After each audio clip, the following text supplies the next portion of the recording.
지난 여름은 정말이지 너무나 무더운 나날의 연속이었습니다. 요즘도 이제 좀 쌀쌀해지긴 했는데 그러다가 간혹 낮에 온도가 22도 또 23도 이렇게 올라갈 때가 있습니다.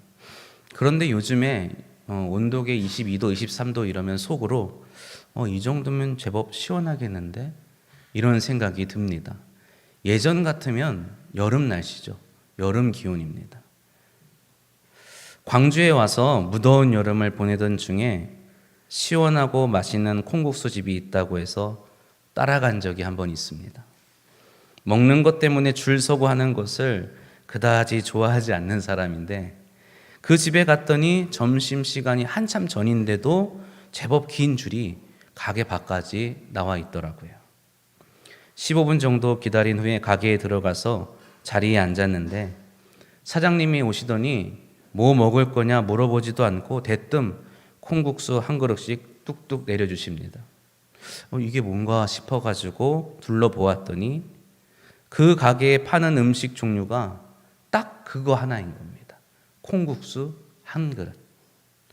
그것도 곱빼기 이런 것도 없습니다. 그냥 무조건 한 그릇이에요. 더 먹고 싶으면 더 갖다 줍니다. 콩물 더 먹고 싶다고 하면 또 갖다 줘요.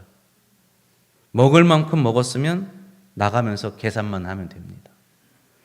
뭐 이렇게 장사를 하나 싶어가지고 콩국수를 먹으면서 좀 곰곰이 생각해 봤습니다. 아니 왜 이 사장님은 왜 이렇게 장사를 하는 걸까? 이 가게가 뭐가 특별한가 한번 생각해 보았죠. 콩물 갈아내는 맷돌이 기계에 연결되어 쉴 새 없이 돌아갑니다. 종업원들은 끊임없이 오가면서 콩국수를 가져다 주고 또 콩물을 채워주고 면을 갖다 줍니다.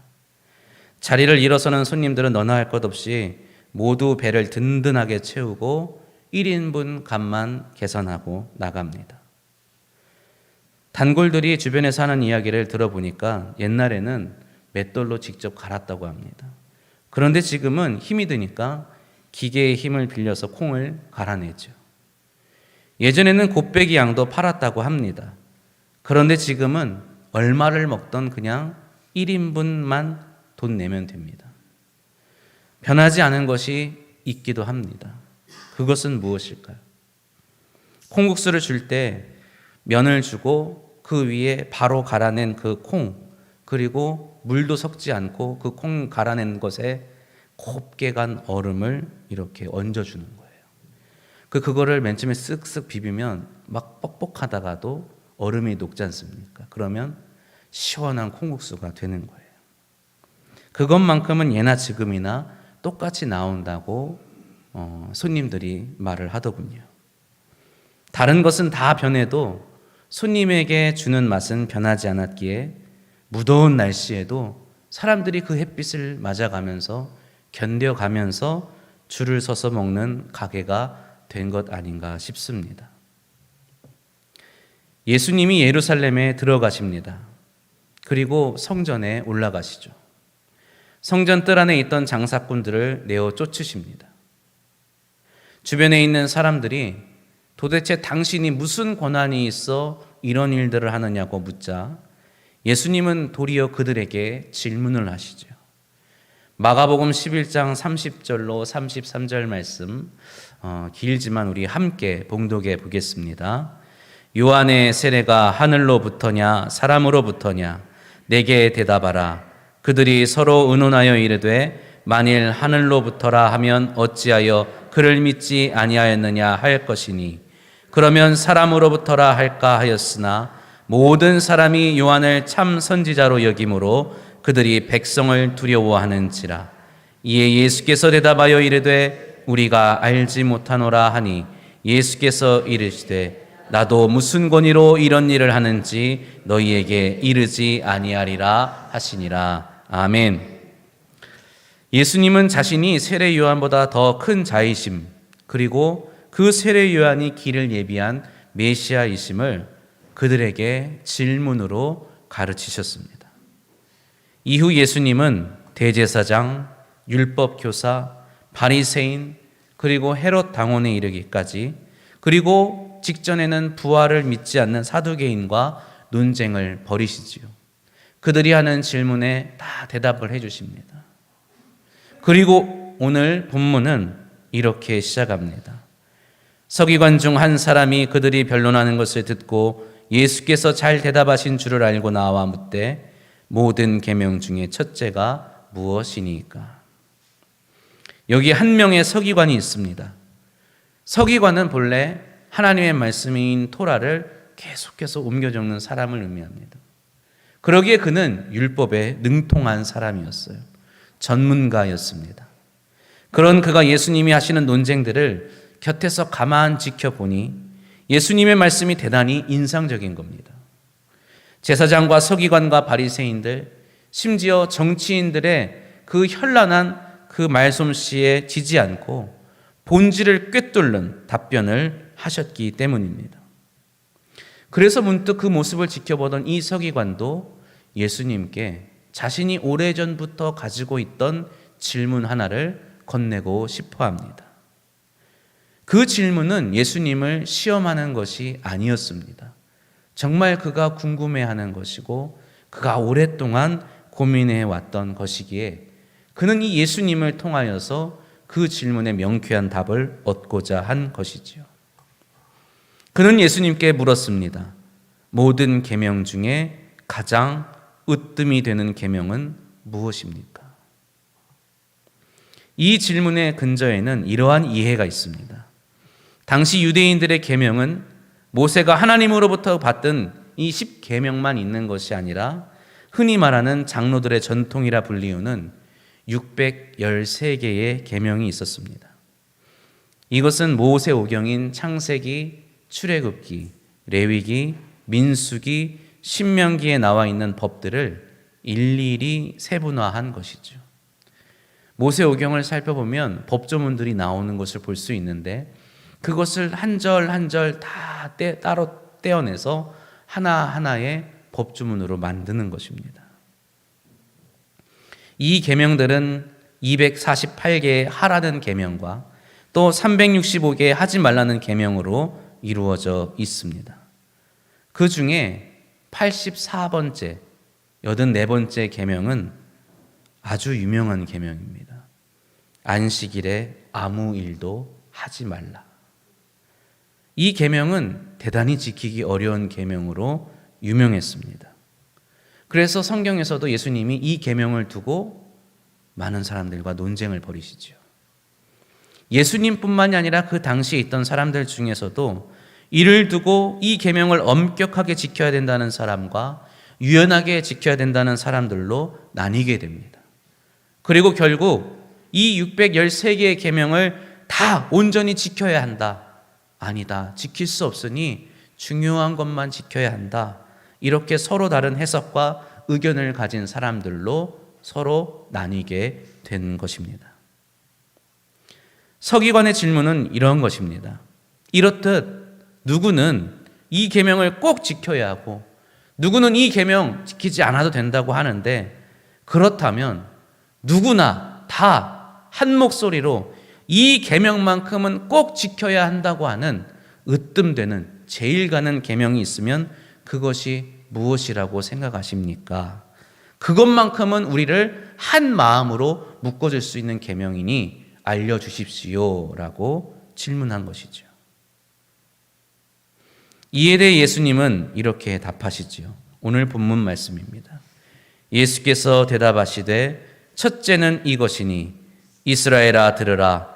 주 곧 우리 하나님은 유일한 주시라. 내 마음을 다하고 목숨을 다하고 뜻을 다하고 힘을 다하여 주 너의 하나님을 사랑하라 하신 것이요. 둘째는 이것이니 내 이웃을 내 자신과 같이 사랑하라 하신 것이라. 이보다 더 큰 계명이 없느니라. 아멘. 이 본문에 있는 예수님의 이 말씀은 마태복음서 22장에도 있고 누가복음 10장에도 있습니다. 그러나 유독 마가의 복음만 다르게 표현되어 있죠. 바로 쇠마 이스라엘이라는 표현입니다. 쇠마 이스라엘이라는 말은 들으라 이스라엘이여 라는 뜻의 히브리어입니다. 물론 이 마가복음은 헬라어로 기록되어 있죠. 그래서 헬라어 원문을 보면 아쿠에 이스라엘 이렇게 쓰여 있습니다. 이 역시도 마찬가지로 들으라 이스라엘이여 이런 뜻입니다. 하지만 예수님은 당시 유대인들의 전통을 따라서 헬라어가 아닌 히브리어 쇠마 이스라엘이라고 말씀하셨을 겁니다. 이 쇠마는 신명기 6장 4절의 말씀이 시작될 때 쓰여지는 단어입니다. 6장 4절로부터 9절에 담긴 이스라엘 백성의 신앙 고백을 일컫는 이름이기도 합니다. 신명기 6장 4절로 9절 말씀 잘 모르시니까 우리 함께 읽어볼까요? 함께 읽습니다. 이스라엘아 들으라. 우리 하나님 여호와는 오직 유일한 여호와이시니 너는 마음을 다하고 뜻을 다하고 힘을 다하여 내 하나님 여호와를 사랑하라. 오늘 내가 네게 명하는 이 말씀을 너는 마음에 새기고 내 자녀에게 부지런히 가르치며 집에 앉았을 때에든지 길을 갈 때에든지 누워 있을 때에든지 일어날 때에든지 이 말씀을 강론할 것이며 너는 또 그것을 내 손목에 메어 기호를 삼으며 내 미간에 붙여 표로 삼고 또 내 집 문설주와 바깥문에 기록할지니라. 아멘. 여기서 가장 핵심이 되는 말씀이 바로 4절과 5절에 있는 말씀입니다. 이 두 절을 예수님이 서기관에게 말씀해 주신 것이죠. 5절에 있는 말씀은 계명의 말씀이고 4절에 있는 말씀은 이 계명을 지켜야 하는 근거가 되는 말씀입니다. 다시 말해 이 계명을 지키는 자의 신앙 고백이죠. 여호와 하나님은 오직 유일한 하나님이시라는 신앙 고백 안에서 그들은 전심전력으로 여호와 하나님을 사랑해야 하는 것입니다. 이것이 이스라엘 백성에게 계명이 되는 이유는, 계명으로 지켜져야 하는 이유는 바로 하나님께서 그들에게 당신만을 전심전력으로 사랑할 것을 요구하셨기 때문이죠. 우리가 자발적으로 하나님을 사랑하는 것이 아닙니다. 하나님께서 우리에게 사랑하라고 요구하셨습니다. 유일하신 하나님께서 사랑하라고 요구하셨다. 유일하신 하나님은 어떤 의미를 가지고 있습니까? 한 분이신 하나님이지 않습니까? 한 분이신 하나님이라고 할 때 그 한 분, 성경에서 말하는, 구약에서 또 주님께서 말씀하신 이 한 분의 하나님은 어떠한 의미를 갖고 있을까요? 이스라엘 민족이 애굽에서 종살이를 할 때에 어느 누구도 그들을 생각해 주지 않았습니다. 어느 누구도 그들을 구원해 주지 않았지요. 그러나 오직 한 분 여호와 하나님만이 그들을 기억하시고 구원해 주셨습니다. 세상에 수많은 신이 있었고 애굽에 수많은 신이 있었고 수많은 왕들이 있었지만 그 모든 신, 그 모든 왕은 이스라엘 민족을 구원하지 못하였습니다. 그러나 오직 한 분 여호와 하나님만이 그들을 구원하셨고, 그렇기에 여호와 하나님은 유일한 구원자 하나님이 되신 것입니다. 그런 유일하신 하나님께서 이스라엘 백성에게 이렇게 말씀하십니다. 레위기 11장 45절 말씀입니다. 나는 너희의 하나님이 되려고 너희를 애굽 땅에서 인도하여 낸 여호와라. 내가 거룩하니 너희도 거룩할지어다. 아멘. 이 말씀에서 가장 강하게 드러나는 의미는 무엇일까요? 하나님께서 이스라엘 민족을 아주 특별하게 대하셨다는 것입니다. 이 세상에 수많은 민족이 있고 그 민족 가운데 어려움을 당하고 고통을 당하는 민족도 참 많은데 그 중에서 유독 누구? 이스라엘 민족을 특별하게 생각하시고 특별하게 대해 주셨다는 것이죠. 그것을 하나님은 레위기 11장 45절에서 어떻게 표현하시느냐? 거룩하다라고 표현하십니다. 구별됐다는 말이죠. 내가 너희 이스라엘 민족을 다른 민족과 구별해서 대했다는 겁니다. 그러니 너희도 이제 어떻게 해야 된다? 나를 수많은 신들 가운데 구별해서 특별하게 대해 주어야 한다고 말씀하시는 거죠. 그래서 하나님께서는 이 약속을 따라서 한결같이 이스라엘 백성을 특별하게 사랑해 주십니다. 그들이 어떠한 일을 하든 어떠한 몹쓸 짓을 저지르든 하나님은 그들을 사랑해 주시죠. 그런데 이스라엘 백성은 어떻습니까? 하나님을 한결같이 사랑하는데 실패하고 맙니다. 하나님께 늘 제사는 드렸을지 몰라도, 그래서 성전에 있는 제단에 불은 꺼지지 않았을지 몰라도 하나님을 사랑하는 마음이 다른 곳으로 향할 때가 너무나도 많았습니다. 수많은 실패 끝에, 수많은 착오 끝에, 수많은 아픔과 슬픔 끝에 그들은 깨닫게 됩니다. 하나님을 사랑하기 위해서는 무엇보다도 내 곁에 있는 이웃을 내 자신처럼, 내 몸처럼 사랑할 수 있어야 한다는 것을 말입니다. 성전에 올라가서 제사를 드리고 제물을 끊임없이 드리고 모든 것을 갖다 바쳐도 하나님을 사랑하는 것이 아닐 수도 있다는 것을 그들이 깨달은 것이죠. 무너져가는 예루살렘을 향하여 하나님께서는 이스라엘 백성에게 이웃을 속이고 압제하며 횡포를 부리는 것에 대해서 질책하십니다. 자신에게 제사를 드리지 않느냐 이러한 말씀하지 않으시고 오히려 그들은 그 순간에도 하나님께 제사를 열심히 드렸다고 성경은 기록하고 있죠. 하나님은 오히려 그것을 말씀하지 않으시고 그 이웃에게 압제를 행하고 횡포를 부리고 속이는 그것을 오히려 지적하시면서 질책하시죠. 그러고 그것이 곧 하나님 당신에게 행한 일이라고 하나님이 말씀하십니다. 그리고 이러한 하나님의 계명에 관한 이해를 갖고 있던 서기관은 예수님의 말씀에 크게 공감하고 이렇게 대답합니다. 본문 말씀 33절 말씀입니다. 또 마음을 다하고 지혜를 다하고 힘을 다하여 하나님을 사랑하는 것과 또 이웃을 자기 자신과 같이 사랑하는 것이 함께 있습니다. 전체로 드리는 모든 번제물과 기타 제물보다 나으니이다. 아멘.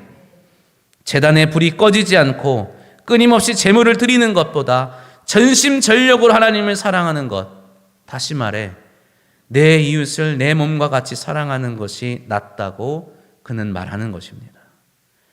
그리고 예수님은 바로 이 서기관의 이 고백이 당신께서 이 땅에 내려오신 이유, 그리고 당신께서 십자가 위에서 이루시는 성취하시는 하나님의 나라의 정체성이라고 말씀하시는 거죠. 그리고 이 서기관에게 네가 하나님 나라에서 멀지 않았다고 칭찬하십니다. 사랑하는 성도 여러분, 하나님은 우리를 사랑하십니다. 믿으시기 바랍니다. 하나님은 우리를 사랑하십니다. 하나님만이 우리를 사랑해 주십니다. 이 세상의 많은 것들이 우리를 사랑한다고 말합니다. 사랑해 주는 척 합니다. 그러나 실상 우리를 진정으로 사랑해 주시는 분은 한 분, 여호와 하나님 뿐이십니다. 우리는 그 사랑을 힘입어 그가 아낌없이 내어주신 독생하신 아들 예수 그리스도 안에서 구원을 받고 거듭난 사람입니다. 이 세상의 어느 누구가 사랑하는 이를 위하여 자신의 아들을 내어주시겠습니까? 그러한 면에서 예수님께서 말씀하신 이 쇠마의 고백, 즉 여호와 하나님은 오직 한 분 하나님이시라는 고백은 우리의 고백이기도 합니다. 믿으시기를 바랍니다. 우리도 여호와 하나님 한 분만으로, 그 아들 예수 그리스도 한 분만으로 구원받은 사람이기 때문입니다. 갈대아 우르에서 아브라함을 부르신 하나님께서 애굽에 있는 이스라엘을 부르십니다. 바벨론 땅에 포로된 백성을 부르신 하나님께서 갈릴리와 유대 땅과 사마리아와 땅끝까지 이르는 모든 사람들을 부르십니다. 그리고 오늘 이 자리에 있는 저와 여러분도 부르십니다. 하나님의 부르심은 변하지 않았습니다. 하나님의 사랑도 변하지 않았습니다. 그렇게 우리를 향하신 하나님의 요구 또한 변하지 않았습니다. 하나님은 아브라함에게 당신만을 따르라고 요구하십니다. 출애굽한 이스라엘 백성에게 하나님은 거룩하라고 요구하십니다. 무너져가는 예루살렘을 보시며 그들에게 공의와 자비를 요구하십니다. 그리고 당신의 아들을 보내시고 그를 십자가에 달리게 하시고 그 예수 그리스도를 본받아서 그를 믿는 모든 자에게 이웃을 자신의 몸과 같이 사랑하라고 요구하시는 것입니다. 세월은 흐르고 흘렀습니다. 그러나 하나님의 부르심은 동일하고 하나님을 향한 사명 또한 동일하다는 것을 기억하시기를 바랍니다. 그렇기에 주의 몸된 교회는 오늘도 마음을 다하고 목숨을 다하고 뜻을 다하고 힘을 다하여 한 분이신 여호와 하나님을 사랑하는 자들이 되어야 합니다. 그리고 그 뜻, 그 변치 않는 사명을 감당하기 위하여 오늘 우리는 새롭게 장로님들과 또 안수 집사님을 교회 일꾼으로 세우게 되었습니다.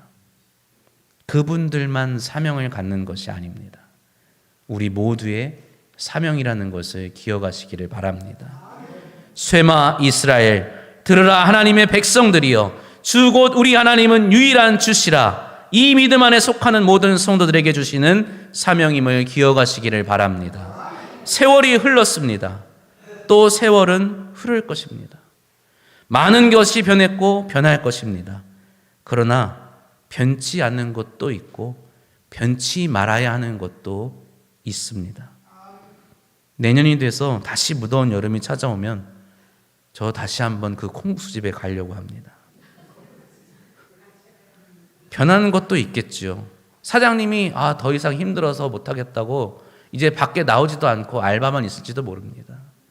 그럼에도 불구하고 제가 기대하는 것 하나 뭐가 있습니까? 그 맛은 변하지 않을 것이라는 기대가 있기에 내년에도 기회가 되면 함께 가시죠. 우리 역시 주께 받은 사명을 항상 기억해야 합니다. 그리고 감당해야 합니다. 그것이 우리가 이 자리, 이곳에 서 있는 이유입니다. 저와 우리 모든 광남의 가족이 유일하신 하나님께 드릴 수 있는 가장 귀한, 가장 온전한 제물은 여전히 이것 하나이기 때문입니다. 우리 함께 12장 29절 31절 말씀 봉독하겠습니다. 예수께서 대답하시되 첫째는 이것이니 이스라엘아 들으라. 주 곧 우리 하나님은 유일한 주시라. 내 마음을 다하고 목숨을 다하고 뜻을 다하고 힘을 다하여 주 너의 하나님을 사랑하라 하신 것이요. 둘째는 이것이니 내 이웃을 내 자신과 같이 사랑하라 하신 것이라. 이보다 더 큰 계명이 없느니라. 아멘. 기도합니다. 아담의 범죄 이후로 모든 인류가 하나님 앞에 범죄하였음에도 언제나 우리를 사랑하여 주신 유일하신 여호와 하나님 우리 아버지, 다른 이로서는 구원 얻을 수 없는 우리에게 독생하신 아들 예수 그리스도를 보내어 주시고 십자가에 내어 주신 그 크신 사랑과 은혜에 감사드립니다. 이 유일무이한 사랑과 은혜를 베푸신 하나님을 저희도 또한 전심전력으로 사랑하고자 하오니 감당할 수 있는 마음과 생명과 뜻과 힘을 주옵소서. 우리의 이웃을 내 몸과 같이 사랑함으로 하나님께 드릴 가장 온전한 제물, 가장 귀한 제물을 드릴 수 있게 하옵소서. 이 귀한 사명을 감당하기 위해 오늘 새로 일꾼을 세우는 임직식을 갖습니다. 성삼위 하나님께서 함께 하시고 은혜를 베풀어 주시어서 하나님 나라의 주춧돌을 세우는 귀한 일꾼들 삼아 주옵소서. 이들과 함께 광남의 온 가족이 한 마음 한 뜻이 되어 하나님의 나라를 확장시켜 나가게 하옵소서. 우리 주 예수 그리스도의 이름으로 기도드립니다. 아멘.